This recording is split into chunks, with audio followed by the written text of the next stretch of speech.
Woakes റോമയുടെ തിരുപ്പിറവി വചന വിചിന്തനത്തിലേക്ക് സ്വാഗതം. തിരുപ്പിറവി രാത്രി വചന വിചിന്തനം. പ്രശസ്ത തബലമാന്ത്രികനായ സക്കീർ ഹുസൈൻ ഈ അടുത്ത നാളുകളിൽ അനശ്വരതയിലേക്ക് പോയി.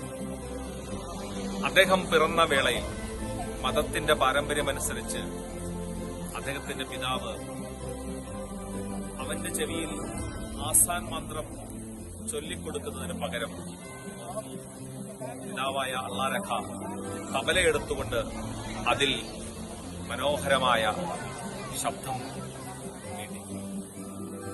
അത് സ്നേഹത്തിന്റെയും സമാധാനത്തിന്റെയും ശബ്ദം അവൻ കേൾക്കണം എന്നാണ് ആ പിതാവ് ആഗ്രഹിച്ചത്. തബലയിലൂടെ തന്റെ വിരൽത്തുമ്പുകൊണ്ട് വിസ്മയം തീർത്ത് ലോകത്തിന് സ്നേഹവും ശാന്തിയും സമാധാനവും നൽകിയ അത്യുന്നതനായ കലാകാരനാണ് സക്കീർ ഹുസൈൻ.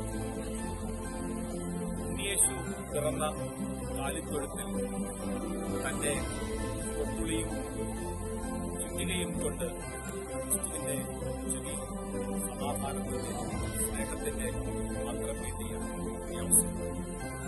പ്രിയമുള്ളവരെ, ക്രിസ്മസിന്റെ രാത്രിയിൽ വചനത്തിലുടനീളം നമ്മൾ നിരവധിയായിട്ടുള്ള നോട്ടുകൾ കാണും. വേറെ പ്രത്യേകിച്ച് നമ്മൾ സുവിശേഷത്തിലേക്ക് വരുമ്പോൾ രാത്രി വളരെ പ്രധാനപ്പെട്ട ഒന്നായി.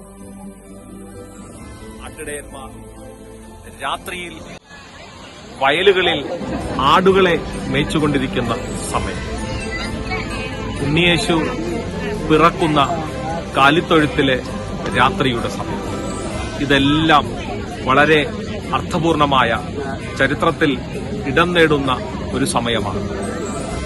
ഈ രാത്രിയിൽ ആട്ടിടയന്മാർക്ക് ദൂതൻ പ്രത്യക്ഷപ്പെടുമ്പോൾ അവരുടെ ഇടയിൽ വലിയൊരു പ്രകാശം പരക്കുന്നുണ്ട്.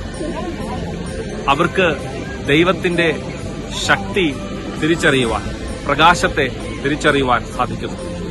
തുടർന്ന് ആകാശത്തിൽ നിന്ന് വലിയൊരു വ്യൂഹം തന്നെ പ്രത്യക്ഷപ്പെട്ടുകൊണ്ട് അവർക്ക് സമാധാനം ആശംസിക്കുകയാണ്. അങ്ങനെ നിരവധിയായ സൂചകങ്ങൾ ലഭിച്ചുകൊണ്ട് അവരെ കാലിത്തൊഴുത്തിലേക്ക് പറഞ്ഞുവിടുവാൻ വേണ്ടിയിട്ട് ദൂതന്മാർക്ക് ആകാശത്തിലെ വ്യൂഹത്തിന് സാധിക്കുന്നുണ്ട്. അവർക്ക് ലഭിച്ച പ്രചോദനം അനുസരിച്ച് അവർ കാലിത്തൊഴുത്തിലേക്ക് പോകുന്നു. ഏറെ പ്രത്യേകിച്ച് ആട്ടിടയന്മാരെ സന്തോഷിപ്പിക്കുന്ന ഒരു കാര്യം, ഉണ്ണിയേശു പിറന്നു വീഴുന്നത് ഒരു പുൽത്തൊട്ടിയിലാണ്. പുൽത്തൊട്ടി ആടുകൾക്ക്, കാലികൾക്ക് വെള്ളം കൊടുക്കുന്ന ഒരു തൊട്ടിയാണ്. ആട്ടിടയന്മാരുടെ ജീവിതവുമായി വളരെയധികം ബന്ധപ്പെട്ടിരിക്കുന്ന ഒരു വസ്തുവാണ് പുൽത്തൊട്ടി. ആ പുൽത്തൊട്ടിയിലാണ് രക്ഷകനായ ഉണ്ണിയേശു പിറക്കുന്നത്. അങ്ങനെ അവരുടെ ജീവിത പരിസരങ്ങളുമായി ബന്ധപ്പെട്ട് നിൽക്കുന്ന ഒരിടത്ത് ഉണ്ണിയേശു പിറക്കുമ്പോൾ, ലോകത്തിന് രക്ഷകൻ പിറക്കുമ്പോൾ അതിന്റെ വലിയ സന്തോഷം നമുക്ക് കാണുവാൻ സാധിക്കും. വിശുദ്ധ അന്തോനീസ് മറിയത്തിന്റെ വിവരണം നൽകുമ്പോൾ യേശുവിന്റെ ജനനത്തെക്കുറിച്ച് മനോഹരമായി നമ്മളോട് പറഞ്ഞു വയ്ക്കുന്നു. പെൺമാൻ തന്റെ കുഞ്ഞിന് വഴിയരികിലാണ് ജന്മം കൊടുക്കുക. കാട്ടിൽ മേഞ്ഞു നടക്കുമ്പോൾ മറ്റ് മൃഗങ്ങൾ, ഹിംസ്ര ജന്തുക്കൾ അതിനെ ഉപദ്രവിക്കാതിരിക്കാൻ വേണ്ടിയിട്ട് ഈ പെൺമാൻ വഴിയരികിൽ കുഞ്ഞിന് ജന്മം കൊടുക്കും. അപ്പോൾ മറ്റുള്ളവരുടെയൊക്കെ ഒരു സംരക്ഷണം ലഭിക്കുമെന്നുള്ള ഒരു ചിന്തയാണ് അവിടെ വരുന്നത്. ഈ വഴിയരികിൽ പ്രസവിച്ച പെൺമാനെ പോലെ മറിയം ഉണ്ണിയേശുവിന് ജന്മം കൊടുത്തത് വഴിയരികിലെ കാലിത്തൊഴുത്തിലാണ് എന്നാണ് അന്തോനീസ് നമ്മളോട് താരതമ്യപ്പെടുത്തി പറയുന്നത്. ആ വഴിയരികിൽ ജനിച്ച ഉണ്ണിയേശു ലോകത്തിന്റെ രക്ഷകനായി മാറുന്നു. എല്ലാ വഴിക്കവലകളിൽ നിന്നും വന്നുചേരുന്നവർ ഒത്തുചേരുന്ന സമാധാനത്തിന്റെ, രക്ഷയുടെ ഇടമായി കാലിത്തൊഴുത്ത് മാറുന്നു. വിശുദ്ധ അന്തോനീസ് പ്രഭാഷകന്റെ പുസ്തകം 50-ാം അധ്യായം 1-ാം വാക്യത്തെ ഉദ്ധരിച്ചുകൊണ്ട് ഇപ്രകാരം പറയുകയാണ്: കായ്ച്ചു നിൽക്കുന്ന മുന്തിരിച്ചെടി പോലെ, ആകാശം ഒരുമി നിൽക്കുന്ന ദേവദാരു പോലെ അവൻ പ്രശോഭിച്ചു. അത് യേശുവിനെ കുറിച്ചാണ് എടുത്തു പറയുന്നത്. നമുക്കറിയാം, ഒലിവ് കായ് അത് മൊട്ടിടുമ്പോൾ അത് പച്ച നിറത്തിലായിരിക്കും, പിന്നീടത് ചുവപ്പ് നിറമായി മാറും, പിന്നീടത് കായ്ച്ച് യഥാർത്ഥ ഫലമായി മാറുമ്പോൾ അത് വയലറ്റും കറുപ്പുമൊക്കെ നിറമുള്ളതായി മാറും. ഈ പച്ച നിറം ആർന്ന ഒലിവ് പരിശുദ്ധ മറിയത്തിന്റെ കന്യാത്വത്തെ സൂചിപ്പിക്കുകയാണ്. കായ് ചുവപ്പായി മാറുന്നത് ക്രിസ്തുവിന്റെ രക്തസാക്ഷിത്വം അല്ലെങ്കിൽ മറിയത്തിന്റെ ഗർഭധാരണത്തെ സൂചിപ്പിക്കുന്നു. അത് ഒരു വലിയ പൂർണ്ണമായ ഫലമായി മാറുമ്പോൾ, വയലറ്റും കറുപ്പുമായി മാറുമ്പോൾ രക്ഷയുടെ അവസാനത്തെ, രക്ഷയുടെ പ്രത്യാശയായി അത് മാറുകയാണ്. ഇത്തരത്തിൽ ഒലിവുകായുടെ ഈ അടയാളത്തിലൂടെ വിശുദ്ധ അന്തോനിയസ് രക്ഷാകര ദൌത്യത്തെ, രക്ഷാകര ചരിത്രത്തെ നമ്മുടെ മുമ്പിൽ വിവരിച്ചു നൽകുമ്പോൾ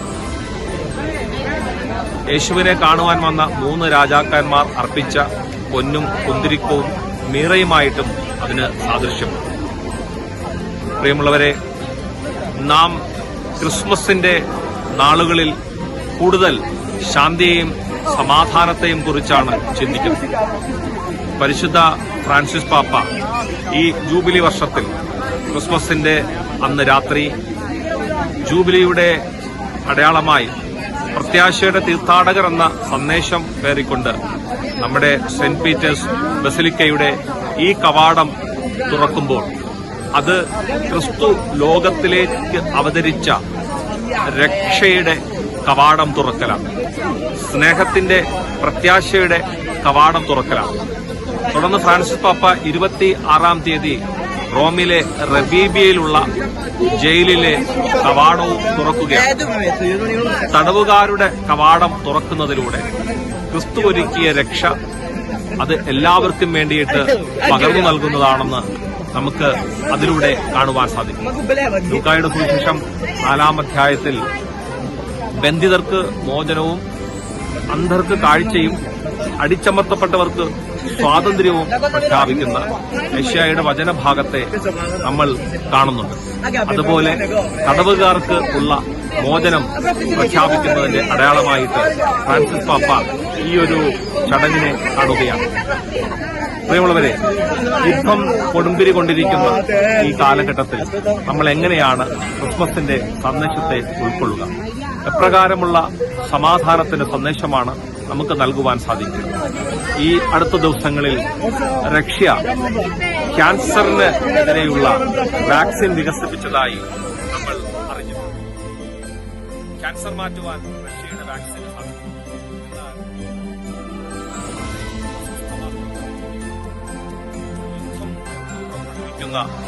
റഷ്യയുടെ യുദ്ധം തന്നെ ഒരു ക്യാൻസറാണ്.